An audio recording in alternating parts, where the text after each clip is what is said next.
Let's say your wife comes to you and she says something like, I don't feel like you listen to me when I ask you to do something. Now, what's your response?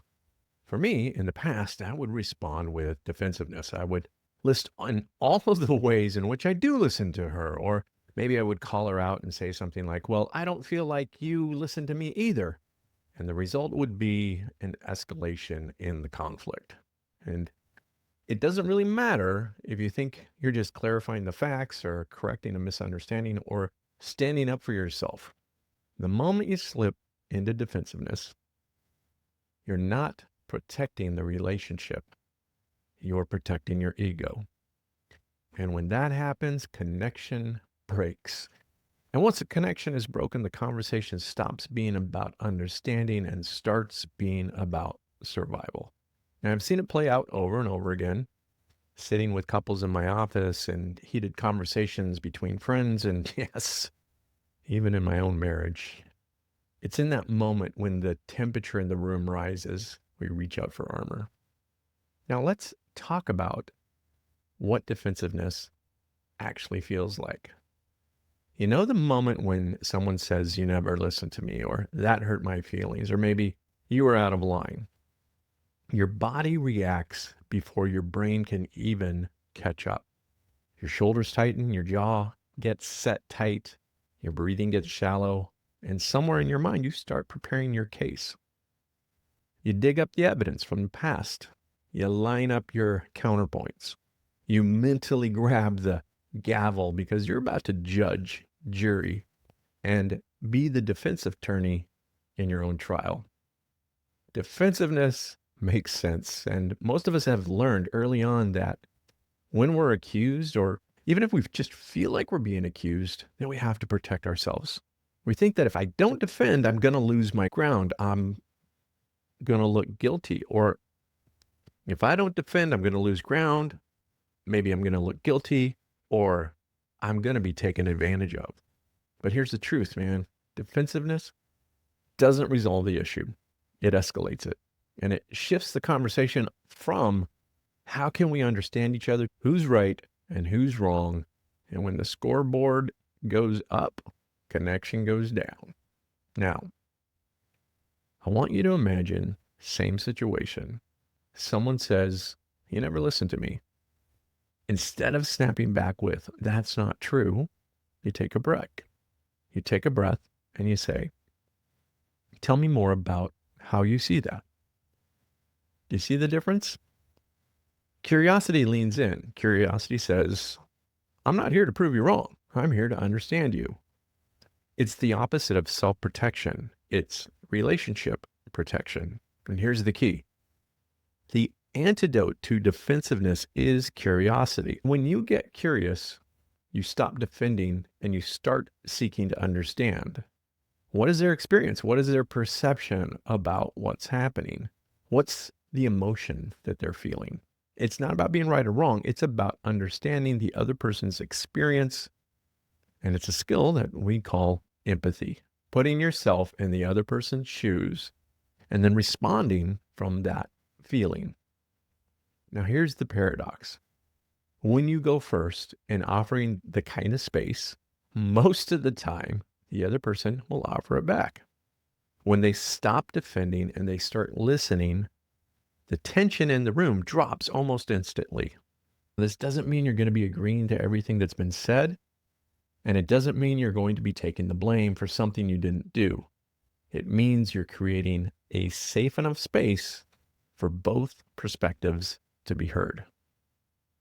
Think of curiosity as saying, you go first, I'm going to hold the space. And when we do that, we're practicing relationship leadership. We're saying, I value this connection more than I value winning in this moment. And here's the beautiful thing. When someone feels heard, I mean, really heard, they're more likely to turn around and say, okay, tell me how you see it. I had a client, he and his wife had been stuck in this pattern where disagreements were about money and then they would blow up. He'd start explaining his side before she even finished her sentences, which just made her feel like he wasn't listening. So she would get louder and he would get more defensive. Now we tried something different.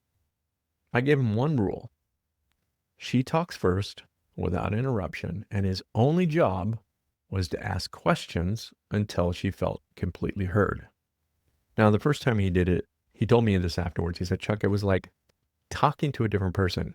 She wasn't nearly as angry. And by the time she had gotten through, I felt like we had a resolution. And that is the power of you go first. And here's why it works. When we feel heard, our nervous system calms down. The fight or flight response eases. The brain moves out of defense mode and into the connection mode.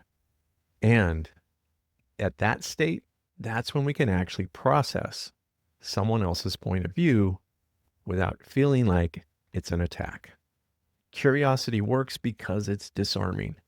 You're not in a match to meet their volume or defending your innocence. You are simply showing genuine interest in their experience. And that lowers the threat level. And when the threat level drops, so does the defensiveness. So how do you actually do this? Well, first, catch the moment. That second that you feel the urge to defend, pause. Even if it's just for 2 seconds, it can really interrupt the automatic reaction. Second, breathe, ground yourself, take a deep breath, feel your feet on the floor, remind your body that you're safe. And third, ask open-ended questions like, what did you need from me in that moment? Or what was that like for you when? Or can you help me see it from your side?